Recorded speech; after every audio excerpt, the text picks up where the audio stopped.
On the morning of September 2nd, 1945, the prediction came true. Admiral Isoroku Yamamoto had been dead for over 2 years by then, shot down over the Solomon Islands by American fighters who had intercepted his flight plans. But as Japanese officials stood aboard the battleship USS Missouri in Tokyo Bay, watching General Douglas MacArthur accept their nation's surrender, they witnessed something Yamamoto had warned about since 1940. They witnessed American firepower. Surrounding the Missouri that morning was one of the most powerful concentrations of naval strength ever assembled.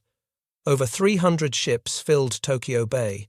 Aircraft carriers stretched to the horizon. Battleships, cruisers, destroyers, and submarines formed a ring of steel around the defeated empire. Above them, nearly 900 American aircraft darkened the sky in formation after formation, a thundering reminder of the industrial machine that had crushed Imperial Japan. What those Japanese officials saw that morning was not just military defeat, it was the visible proof of everything their own commanders had warned them about before the war began. And as the surrender documents were signed, the admirals and generals who had led Japan into this catastrophe were left to contemplate a truth they had been told but refused to believe. America's firepower was never the secret. The secret was that Japan's leaders had known about it all along and still chose to attack. This is the story of what Japanese generals and admirals said about American firepower, both before and after it was too late to matter. The warning began with a man who knew America better than almost any officer in the Imperial Japanese Navy. Admiral Isoroku Yamamoto had spent years in the United States. From 1919 to 1921, he studied at Harvard University in Cambridge, Massachusetts. He rented a room in the Boston area and immersed himself in American society. He walked the tree-lined streets of New England and observed how ordinary Americans lived their daily lives. Yamamoto was 35 years old when he arrived at Harvard. He had already lost 2 fingers from his left hand during the Battle of Tsushima against the Russian fleet in 1905. He bore the scars of naval combat on his body, but nothing in his previous experience prepared him for what he would encounter in the United States. He learned to play poker and bridge, games that would become lifelong passions. He found that these card games taught him important lessons about American psychology. Americans were aggressive risk-takers who calculated odds and played to win. They did not accept defeat gracefully. They studied their opponents and exploited weaknesses. These were not the characteristics of a soft, decadent people. He studied economics and concentrated on understanding the oil industry, recognizing that petroleum would be the essential resource of modern warfare. Ships ran on oil. Aircraft ran on oil.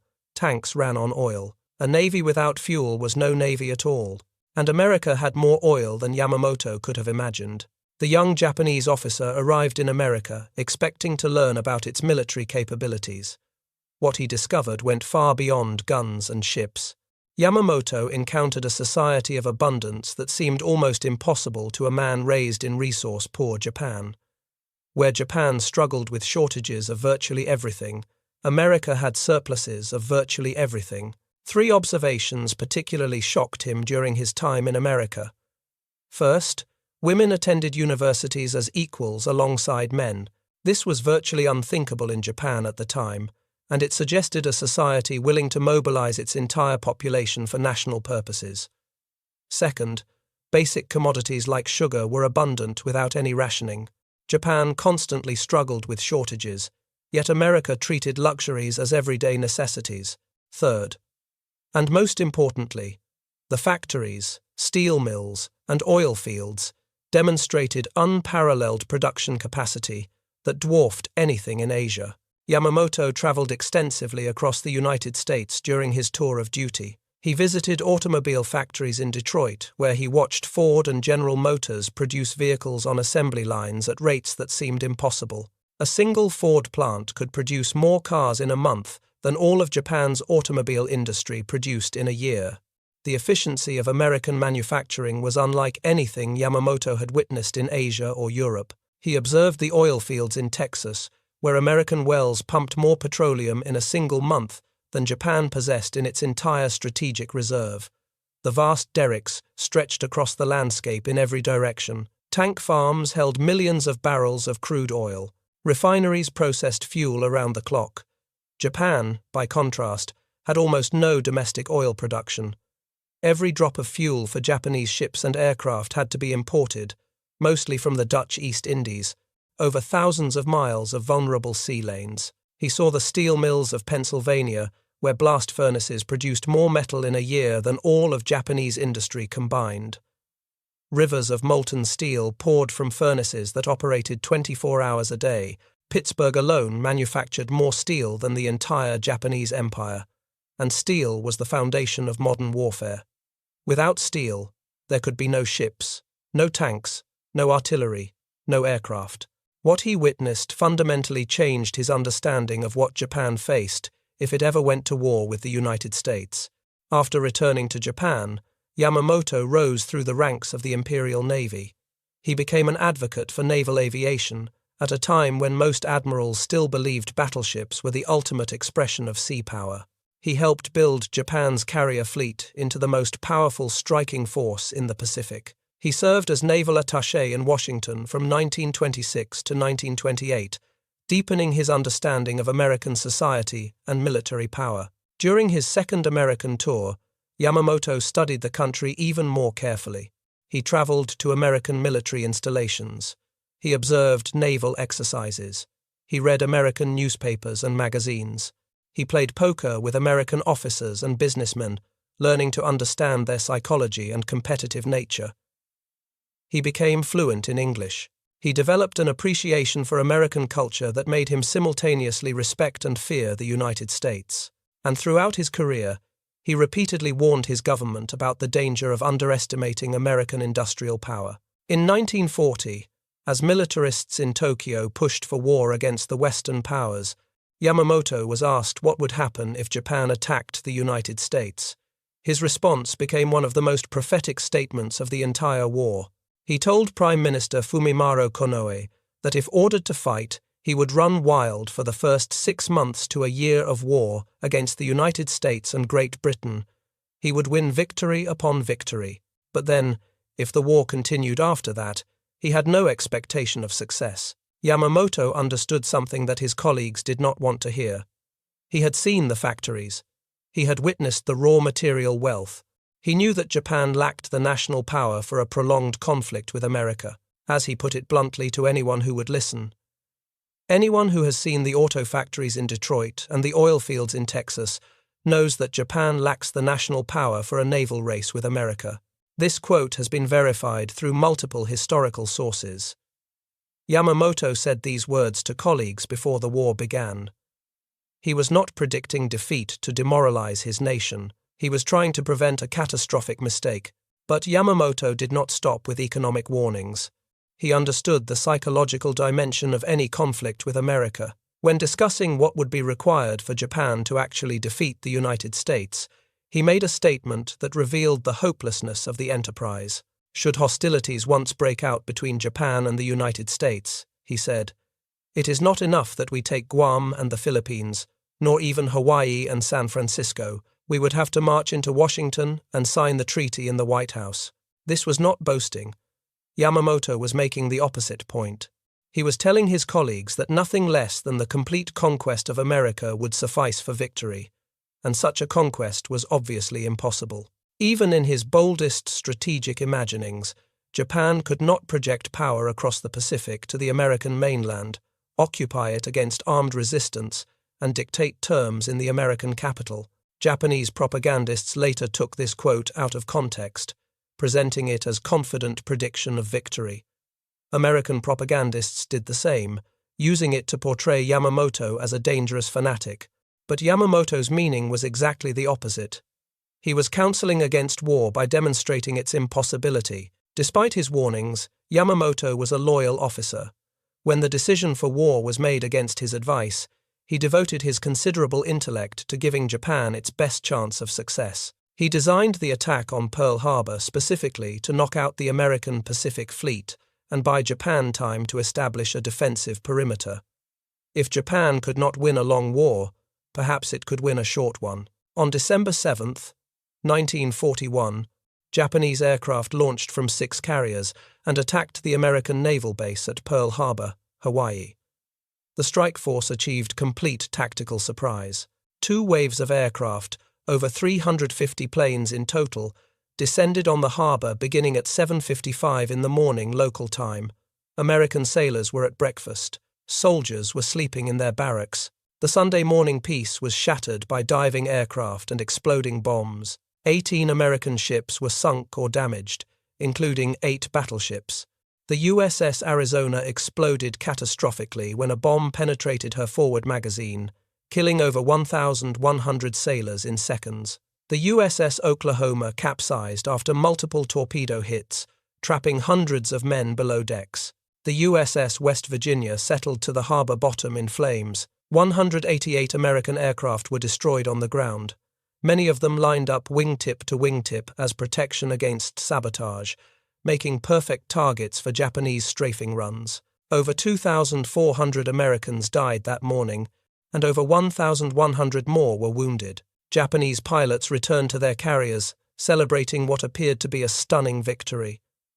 Admiral Chuichi Nagumo, commander of the strike force, received congratulations from his officers. Commander Mitsuo Fuchida, who had led the first wave and sent the famous Tora, Tora, Tora message, confirming surprise, circled above the harbour, observing the destruction below. Nagumo decided to withdraw. He had achieved his mission objectives. His aircraft had suffered losses. American defences were now fully alert. The prudent course was to return home. It was a decision that would be debated by historians for decades. The American fuel tank farms at Pearl Harbor remained intact. The repair facilities that would soon return many of those sunken battleships to service had not been touched. The submarine base was undamaged, but Yamamoto was not celebrating. When news of the successful attack reached him aboard his flagship, the battleship Nagato, Yamamoto was subdued. He recognized what others did not. The American aircraft carriers had not been in port. Enterprise, Lexington, and Saratoga had all escaped destruction. The attack had sunk old battleships, but missed the ships that would actually decide the Pacific War. And most importantly, the attack had united a divided American nation in fury. Yamamoto understood American psychology. He knew that a sneak attack would enrage the American public in ways that the militarists in Tokyo could not comprehend. Before December 7th, Americans had been deeply divided about entering the war. After December 7th, they were united in a way that Japan's leaders had thought impossible. The 6 months began. In the weeks following Pearl Harbor, Japanese forces swept across the Pacific and Southeast Asia with speed that shocked the world. They captured Wake Island on December 23rd. Hong Kong fell on Christmas Day.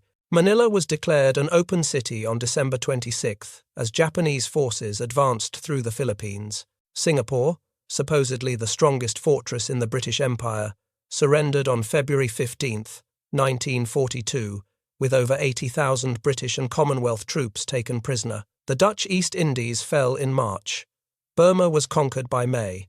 Japanese soldiers stood triumphant from the Aleutian Islands in the north to the Solomon Islands in the south, from Burma in the west to the Marshall Islands in the east. It was the largest and fastest expansion in military history. The rising sun flag flew over territories containing 400 million people and the resources, particularly oil, that Japan had gone to war to obtain.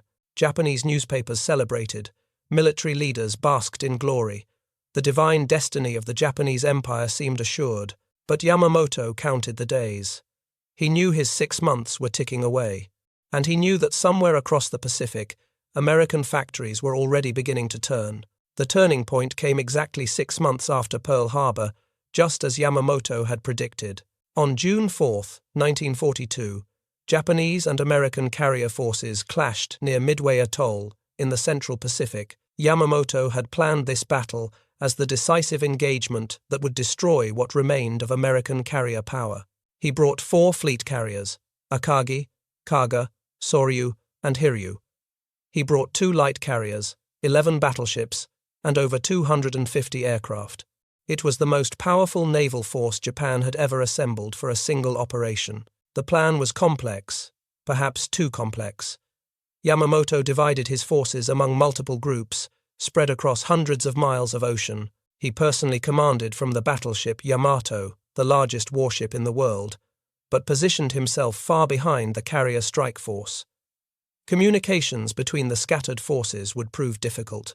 The Americans had 3 carriers: Enterprise, Hornet, and Yorktown. Yorktown had been so badly damaged at the Battle of the Coral Sea a month earlier that Japanese intelligence believed she would be out of action for months. Her flight deck had been holed by bombs. Her internal structure was damaged.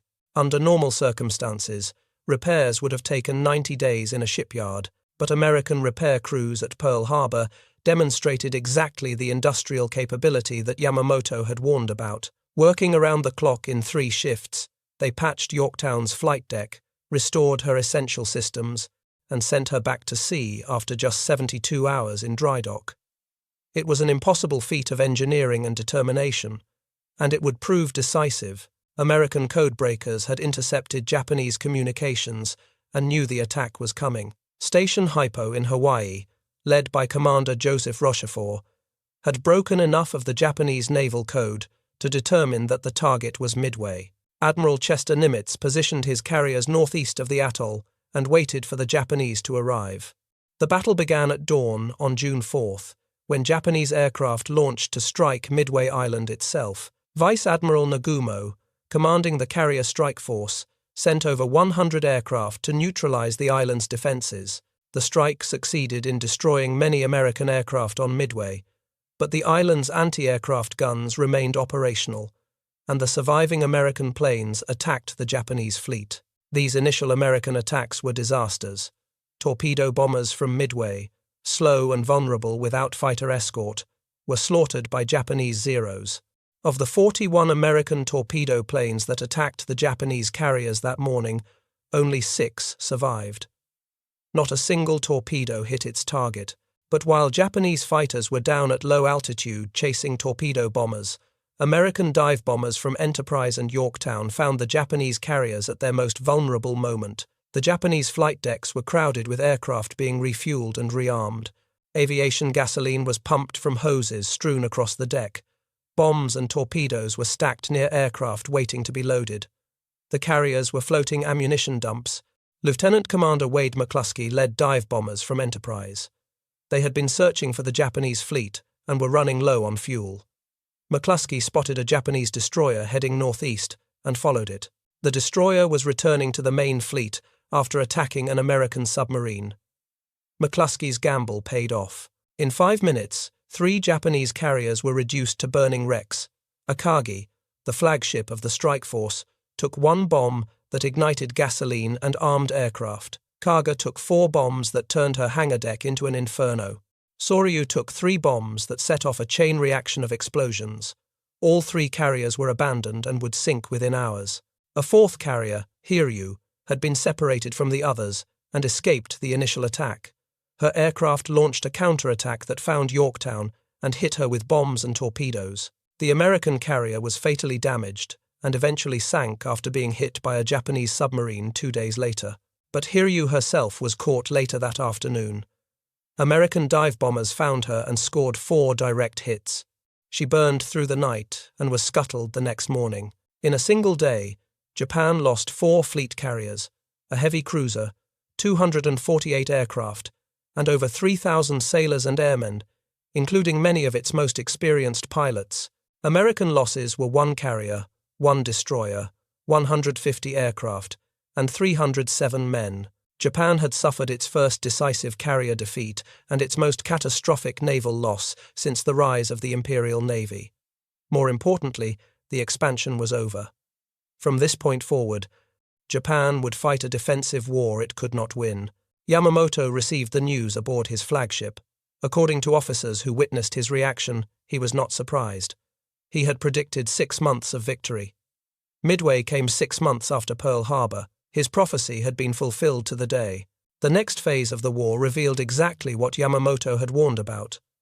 While Japan struggled to replace its lost carriers and pilots, American industry was just beginning to hit its stride. Before the war, Japan had 6 large fleet carriers. After Midway, it had 2. Japanese shipyards began construction on new carriers, but their industrial base was fundamentally limited. Raw materials were scarce, and becoming scarcer, as American submarines sank merchant ships carrying supplies from conquered territories. Skilled workers were few because Japan lacked the large pool of trained industrial labor that America possessed. Each new carrier took years to complete. The United States had 7 fleet carriers when the war began. By 1943, American shipyards were launching a new carrier every month.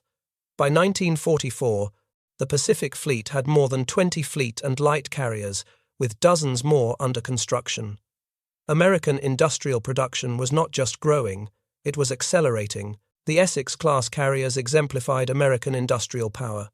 These ships displaced over 27,000 tons, fully loaded, and carried approximately 90 aircraft each. They were the most powerful warships ever built, superior in every way to Japanese carriers. They were faster, better armored, carried more aircraft, and incorporated design lessons learned from the early battles of the war. Before the war, such a ship would have taken 3 to 4 years to build. American shipyards, operating around the clock with 3 shifts and using innovative construction techniques like prefabrication of sections, reduced construction time to as little as 14 months. Newport News Shipyard launched Essex-class carriers in rapid succession, as did Brooklyn Navy Yard and the Fall River Shipyard in Quincy, Massachusetts. 24 Essex-class carriers were built during the war, and 14 saw combat in the Pacific. The rate of American destroyer construction was equally astonishing. At one point in 1943, American shipyards were launching a new destroyer every 4 days. Navy officials joked that they had to ask Congress to stop ordering destroyers because the fleet had more than it could crew. This was not quite true, but it captured the overwhelming nature of American production. Liberty ships, the cargo vessels that carried supplies across the Pacific, were built even faster. The average construction time dropped from 244 days early in the war to 42 days by 1943. One Liberty ship, the SS Robert E. Peary, was built in 4 days, 15 hours, and 29 minutes as a demonstration of what American industry could achieve. Over 2,700 Liberty ships were built during the war. Japanese pilots who had dominated the skies over Pearl Harbor and the Philippines found themselves facing endless waves of new American aircraft. The Mitsubishi A6M0, the fighter that had terrorized Allied airmen in 1941 and 42, was designed for lightness and maneuverability. It could outclimb and outturn almost any opponent. Japanese pilots loved it. But the Zero achieved its agility by sacrificing armor and self-sealing fuel tanks. A few hits from American guns would send a Zero down in flames. The pilots who survived learned to respect this vulnerability. The ones who did not learn did not survive. American designers took a different approach. The Grumman F-6F Hellcat was heavier than the Zero, slower to climb, and less maneuverable in a turning fight, but it was faster in level flight and in a dive. It carried heavier armament, 6 50 caliber machine guns, instead of the Zero's 2 20mm cannon and 2 light machine guns. Most importantly, it protected its pilot with armor plate and surrounded the fuel tanks with self-sealing rubber that could absorb battle damage. American tactics emphasized these strengths. Hellcat pilots were taught never to dogfight with Zeros at low speed. Instead, they used their superior speed and dive performance to make slashing attacks, hit hard, and disengage before Japanese pilots could respond. The tactics were devastatingly effective. The Vought F-4U Corsair was even more formidable. Originally designed for carrier operations, it initially proved difficult to land on carrier decks, but Marine Corps squadrons based on island airfields adopted it enthusiastically. The Corsair was the fastest fighter in the Pacific, capable of over 400 miles per hour. Japanese pilots learned to fear its distinctive inverted gull-wing silhouette. The Lockheed P-38 Lightning, with its twin engines and twin tail booms, gave American pilots extended range and devastating firepower concentrated in the nose. It was P-38s that would eventually shoot down Admiral Yamamoto himself, but it was not just quality that overwhelmed Japan. It was quantity on a scale that defied comprehension. The United States produced over 300,000 military aircraft during World War II. Japan produced approximately 70,000. American factories turned out 5 combat aircraft for every one that Japan built, and American training programs graduated pilots at a rate that Japan could never match. When Japanese pilots were killed, they were replaced by hastily trained recruits with inadequate flight hours. When American pilots were killed, they were replaced by pilots who had received hundreds of hours of training in stateside programs that operated without fear of enemy attack. The disparity extended to every category of military equipment. American shipyards produced over 150 aircraft carriers of all types during the war. Japan produced 18. American factories produced 88,000 tanks. Japan produced fewer than 5,000. American arsenals turned out 41 billion rounds of small arms ammunition. Japanese production was a fraction of that amount. Emperor Hirohito himself began to notice the disparity. In late December 1942, as the battle for Guadalcanal raged, Hirohito questioned his military chiefs about why American forces seemed so much better equipped than his own. His generals and admirals explained the challenges of supply lines and logistics. But one exchange revealed the fundamental problem. Hirohito asked about the reports that Americans completed airfield construction in days, while Japanese engineers required over a month. His officers explained that Americans used machines to accomplish tasks that Japanese forces did by hand. American construction equipment could clear jungle and level ground at speeds that seemed impossible. The emperor reportedly fell silent. He understood what this meant. Japan was fighting a war of manpower against a nation of machines. The battle for Guadalcanal became a grinding war of attrition that Japan could not win. American forces had landed on August 7, 1942, just 2 months after Midway. They captured an unfinished Japanese airfield that construction crews had nearly completed on the northern coast of the island. American engineers finished the airfield in record time, laid down pierced steel planking over the dirt runway, and renamed it Henderson Field after Major Lofton Henderson, a Marine aviator killed at Midway leading a dive bomber attack against Japanese carriers. Henderson Field became the pivot around which the entire battle revolved. Whoever controlled the airfield controlled the skies over Guadalcanal. Aircraft from Henderson Field could attack Japanese ships attempting to reinforce the island. Japanese commanders realized they had to destroy the airfield or abandon their position in the Solomon Islands. For 6 months, they tried everything. Navy ships clashed in the waters around Guadalcanal in a series of desperate night battles that became some of the most vicious naval combat of the war. Japanese commanders were skilled at night fighting, using their superior training in torpedo tactics and their deadly long-lance torpedoes. American ships often came off worse in these nighttime clashes. Both sides lost numerous vessels in what became known as Iron Bottom Sound for the number of ships that sank in its waters. The naval battle of Savo Island on August 8th and 9th was a catastrophe for the Allies. A Japanese cruiser force surprised the screening ships guarding the landing beaches and sank 4 heavy cruisers in less than an hour. The American ships, Quincy, Vincennes, and Astoria, and the Australian ship Canberra. Over 1,000 Allied sailors died. It was the worst defeat in American naval history in a surface engagement, surpassed only by Pearl Harbor itself. But there was a crucial difference between Japanese and American losses. Every American ship that sank could be replaced.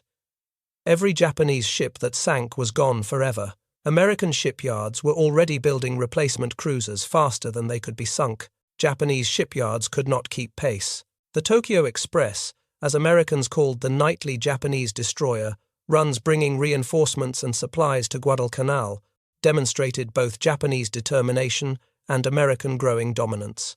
Japanese destroyers would race down the slot, the channel between the Solomon Islands, at night, unload troops and supplies, and race back before dawn when American aircraft from Henderson Field would attack. It was a dangerous, desperate supply line that delivered men but rarely heavy equipment or sufficient food. Japanese soldiers on Guadalcanal suffered terribly. Cut off from adequate supply, they began to starve within weeks of the American landing. Their daily rice ration was cut repeatedly. They ate grass, roots, insects, and eventually each other. Tropical diseases killed thousands. Malaria, dysentery, and beriberi swept through units that lacked medicine, clean water, and proper nutrition. Officers reported that their men were too weak to carry their rifles, let alone attack American positions defended by well-fed troops with plentiful ammunition. Japanese attacks on Henderson Field were brave but futile. Soldiers charged into American machine gun fire, threw themselves at barbed wire, and died in heaps before the Marine positions. The Ichiki detachment was annihilated in August. The Kawaguchi Brigade was shattered in September during the Battle of Bloody Ridge.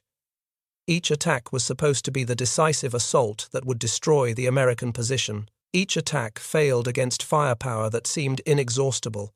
By February 1943, Japan evacuated its surviving forces from Guadalcanal. Of the 36,000 Japanese troops committed to the campaign, over 20,000 were dead, and most of those deaths were from disease and starvation rather than combat. Many of the survivors were too weak to walk and had to be carried to the evacuation ships. American losses were approximately 1,600 killed in action, with thousands more wounded or struck down by tropical diseases.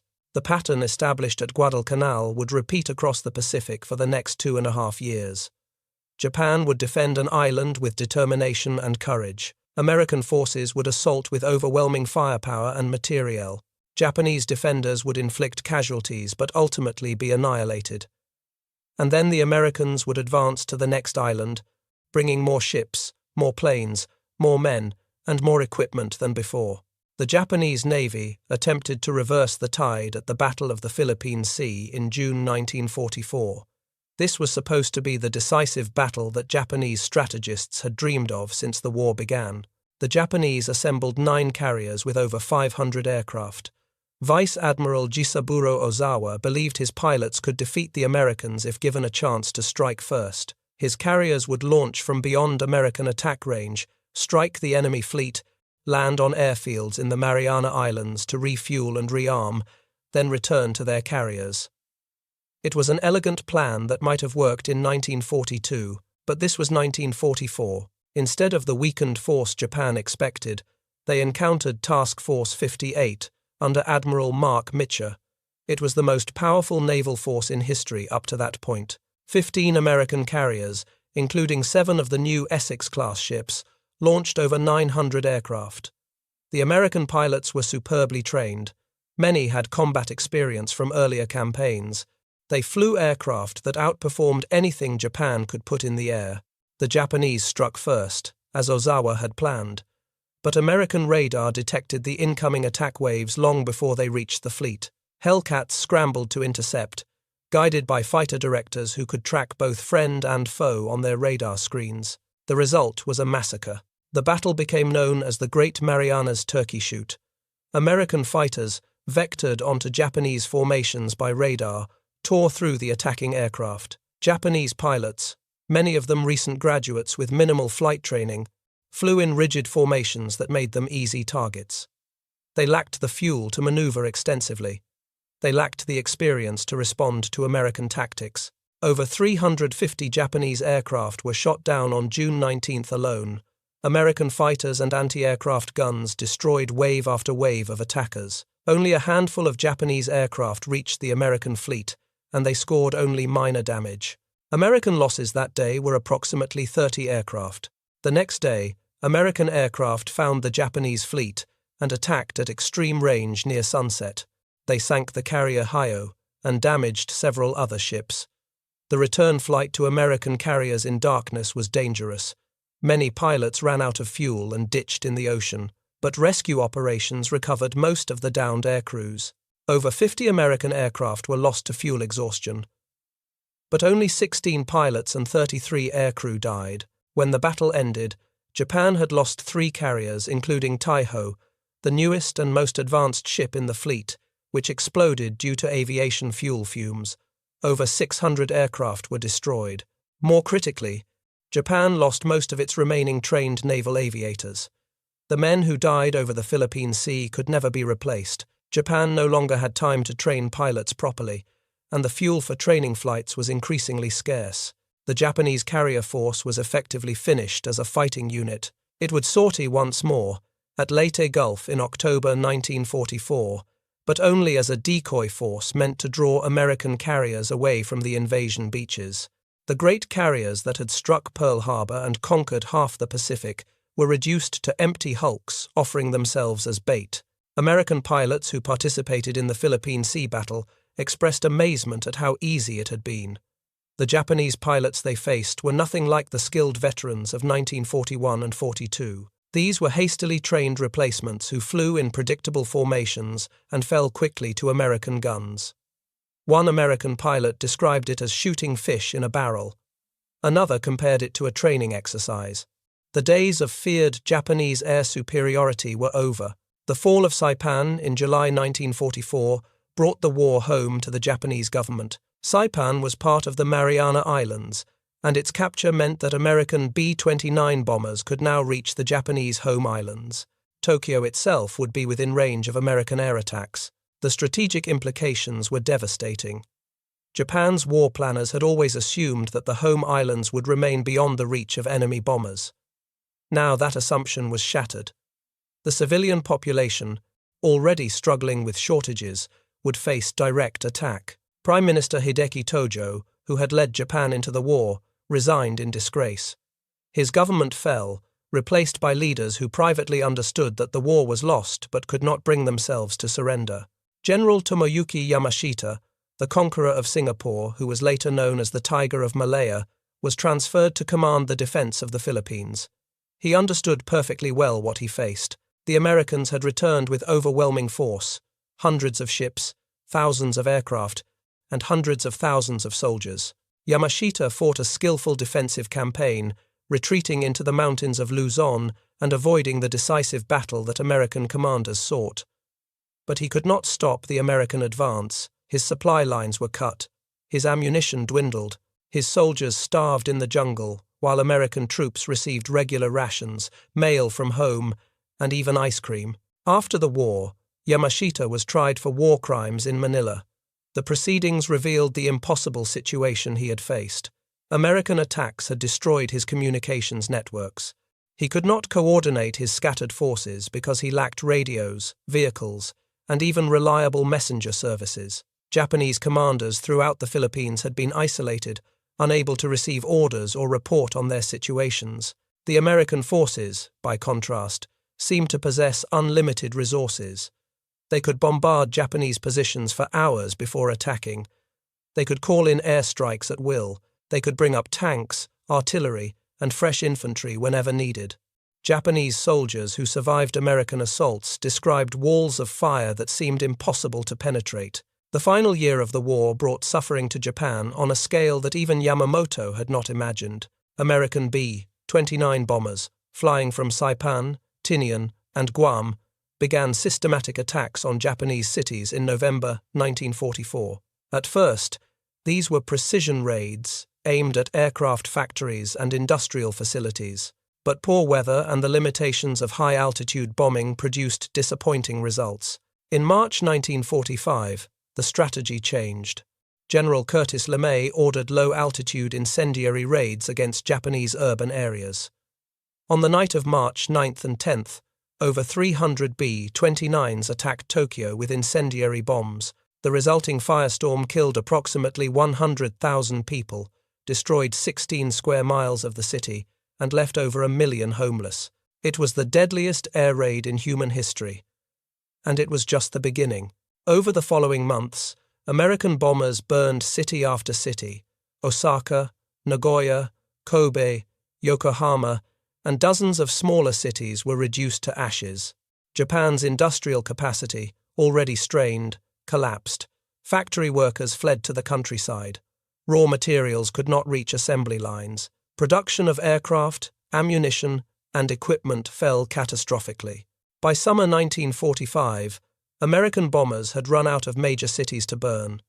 They began attacking smaller towns, warning residents with leaflets before raids. The Japanese air defense system, once formidable, had been destroyed. American bombers flew with near impunity over the home islands.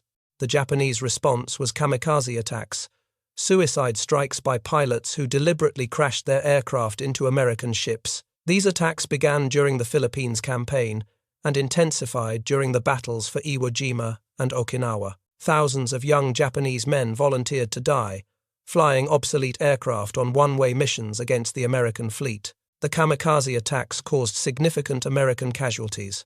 At Okinawa, suicide planes sank 26 American ships and damaged over 200 more. But they could not change the outcome of the war. For every kamikaze pilot who reached his target, more were shot down by American fighters and anti-aircraft guns, and the flow of American ships seemed endless. Japanese commanders who survived the war described their astonishment at American resilience.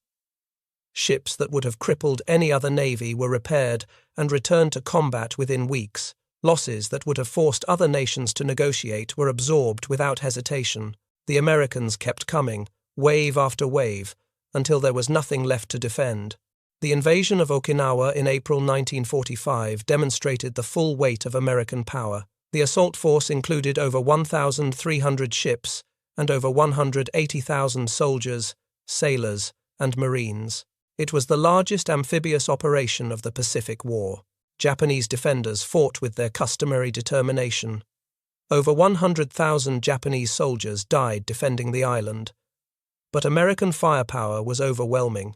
Naval gunfire support ships could deliver more explosive power in a single day than the entire Japanese Navy possessed. Carrier aircraft attacked at will, having destroyed the remnants of Japanese air power.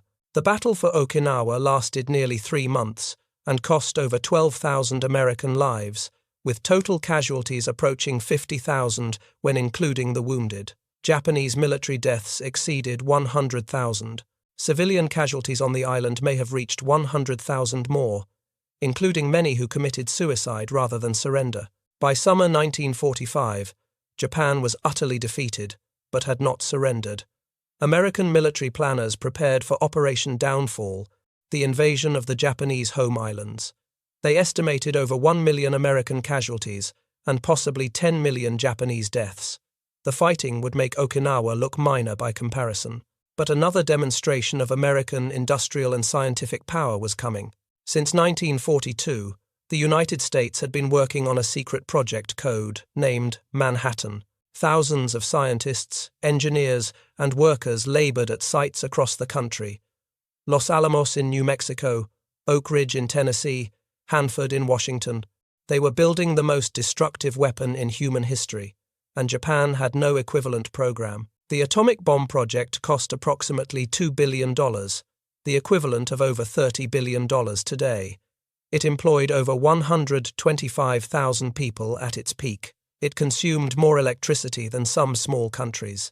It represented an industrial and scientific effort that no other nation on Earth could have mounted during wartime. On August 6, 1945, a single B-29 bomber named Enola Gay, piloted by Colonel Paul Tibbets, dropped an atomic bomb called Little Boy on Hiroshima. The weapon detonated at 8:15 in the morning local time, approximately 1,900 feet above the city. The explosion killed approximately 80,000 people instantly. A fireball hotter than the surface of the sun vaporized everything within a half-mile radius. The blast wave demolished buildings up to a mile away. Fires swept through the wreckage, driven by the tremendous heat. Within hours, a black rain containing radioactive particles fell on the devastated city.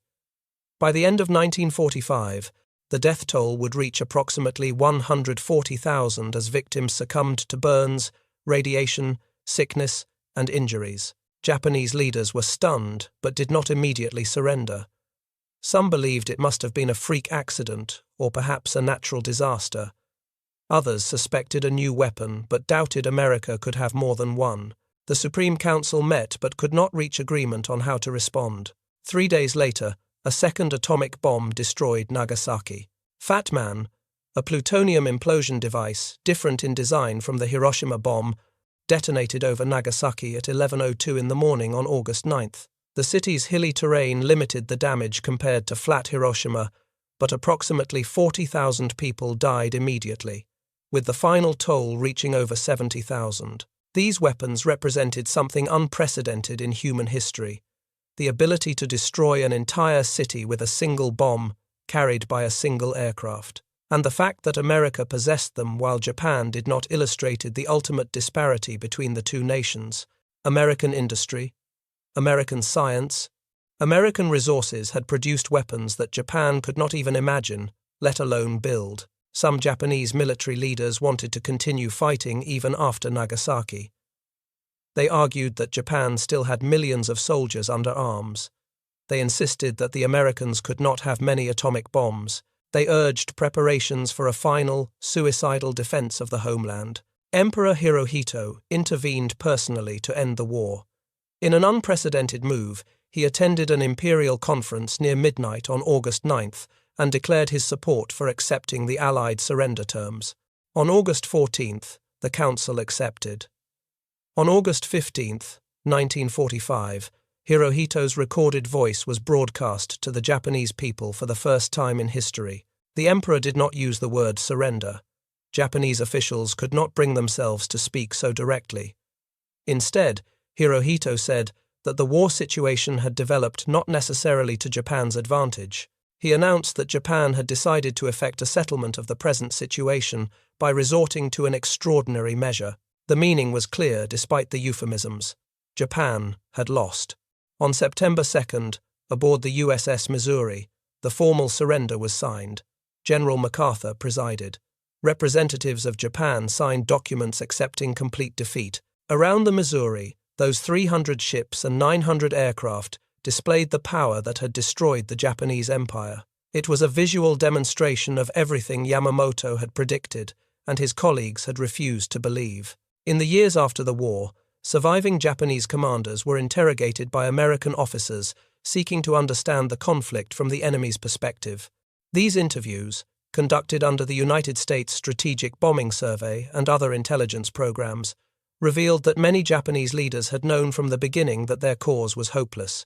They had fought anyway, some out of loyalty, some out of honor, and some because they could not imagine any other course. Commander Mitsuo Fuchida, who had led the air attack on Pearl Harbor, was among those interrogated. Fuchida had shouted, "Tora, Tora, Tora," the code word meaning tiger, tiger, tiger, confirming that surprise had been achieved over Hawaii. He had circled above Pearl Harbor watching American battleships burn and had thought he was witnessing Japanese triumph. He had survived the war despite participating in most of its major battles, one of the few Japanese aviators to do so. Fuchida told his American interrogators that Japan had never had a realistic chance of winning. The attack on Pearl Harbor, he argued, had been a strategic mistake. It had awakened American fury without crippling American power. The carriers that escaped would have been far more valuable targets than the old battleships that were sunk. Later historians have questioned some details in Fuchida's accounts, as his recollections sometimes differed from other eyewitnesses. But the overall assessment that Japan had fundamentally underestimated American resolve and industrial capacity was shared by numerous Japanese officers who survived the war. When asked about American firepower, Fuchida described the shock Japanese pilots felt as the war progressed. In 1941, Japanese aircraft and pilots were superior to anything the Americans could put in the air. Japanese training was rigorous, producing superb aviators. Japanese aircraft were designed for the specific demands of Pacific warfare. The Zero fighter was the finest carrier aircraft in the world. But by 1943, the equation had changed. American aircraft were better designed, more heavily armed, and more rugged in combat. By 1944, American pilots were far more numerous and increasingly experienced. The Japanese pilots who had dominated the early battles were dead, killed over Midway and the Solomons and a dozen other battlefields. Their replacements were novices who could not match American training because Japan lacked the fuel and the time to train them properly. Fuchida recalled missions in the later war years where Japanese formations were intercepted by swarms of American fighters before they could even reach their targets. Pilots who had survived dozens of missions in 1942 were shot down on their first mission in 1944. The Americans seemed to know where the Japanese were going and what they intended to do. Fuchida did not know about American code breaking, but he understood that Japanese pilots had lost the technological and tactical superiority they once possessed. Other Japanese officers spoke of their despair as American production overwhelmed their defenses. One naval officer described watching American ships appear on the horizon, knowing that each one carried more ammunition than his entire command would receive in a month. He watched American destroyers expend more shells in a single bombardment than Japanese ships received in a year of resupply. The disparity was not just material, it was psychological. Japanese defenders knew they were fighting an enemy that could afford to waste resources they could not replace. An army general spoke of ordering attacks against American positions that possessed more artillery than Japan had in its entire army. He watched American firepower reduce his defensive positions to rubble before the infantry even advanced. He ordered counterattacks that were annihilated by naval gunfire called in from ships offshore. He understood that courage and determination meant nothing against enemies who could simply bury you in steel and explosives. The fundamental truth that emerged from these interrogations was simple and stark. Japan had attacked a nation with 10 times its industrial capacity, 3 times its population, and vastly greater natural resources. Japanese planners had hoped for a short war ending in negotiated peace. They assumed that Americans, who had shown reluctance to enter the European war, would be unwilling to pay the cost of retaking distant Pacific islands. They believed that after some initial defeats, America would negotiate, rather than fight, a long, costly campaign across the Pacific. They got a long war ending in total destruction. Yamamoto never saw the final defeat. On April 18, 1943, American codebreakers intercepted his travel itinerary. A flight of P-38 Lightning fighters was dispatched to intercept his aircraft over Bougainville in the Solomon Islands. The mission succeeded. Yamamoto's plane was shot down, and the admiral who had planned Pearl Harbor was killed. His death came less than a year and a half after the attack that was supposed to win the war. In that brief time, all of his predictions had been confirmed. The 6 months of victory were followed by grinding defeat. American industrial power crushed Japanese expansion. The sleeping giant had awakened. The tragedy of the Pacific War was not that Japan underestimated America. The tragedy was that Japan's most respected naval strategist told his government exactly what would happen, and they attacked anyway. Yamamoto warned about Detroit's factories and Texas oil fields. His colleagues dismissed his concerns as excessive caution. Yamamoto predicted 6 months of victory followed by defeat. His colleagues assumed that American decadence would prevent sustained resistance. Yamamoto said that Japan would have to march to Washington to win. His colleagues believed that capturing a few islands would force negotiation. They were wrong about everything. And millions of people, Japanese, American, and others across Asia and the Pacific, paid the price for their willful blindness. In his final years, Yamamoto grew increasingly fatalistic about the war he had been ordered to fight. He told subordinates that he was living on borrowed time. He expected to die before the conflict ended. He knew that everything he had predicted was coming true, and that nothing could stop it. There is a lesson in Yamamoto's story that extends beyond World War II. Expertise and accurate prediction mean nothing if leaders refuse to listen. Yamamoto possessed better knowledge of American capabilities than any other senior Japanese officer. He provided precise, accurate warnings about what would happen if Japan attacked the United States, and his warnings were ignored because they were politically inconvenient. The militarists who drove Japan to war believed what they wanted to believe. They convinced themselves that American luxury had made Americans soft. They assured themselves that Japan's warrior spirit would overcome material disadvantages. They trusted in divine destiny and dismissed material factors as secondary. The wreckage of their empire, spread across the Pacific from Pearl Harbor to Tokyo Bay, proved them wrong. As those Japanese officials stood on the Missouri that September morning, they could see the truth surrounding them in steel and fire. Over 300 ships, nearly 900 aircraft, the industrial might that Yamamoto had witnessed in Detroit and Texas transformed into the military power that had crushed everything Japan threw against it. Admiral Yamamoto had given them the answer years before anyone asked the question. He had stood in American factories and seen the future. He had warned his nation and been ignored, and in the end, his prediction proved perfect. Japan had run wild for 6 months, and then the awakened giant had responded with firepower beyond anything the world had ever seen. If you found this account of Japanese perspectives on American firepower valuable, please consider liking this video and subscribing to this channel. We are dedicated to bringing you accurate historical content based on verified sources and documented testimony. Share this video with others who appreciate understanding history from multiple perspectives, and leave a comment telling us which aspect of the Pacific War you would like us to explore next. Your support allows us to continue producing educational content that brings important historical lessons to new audiences.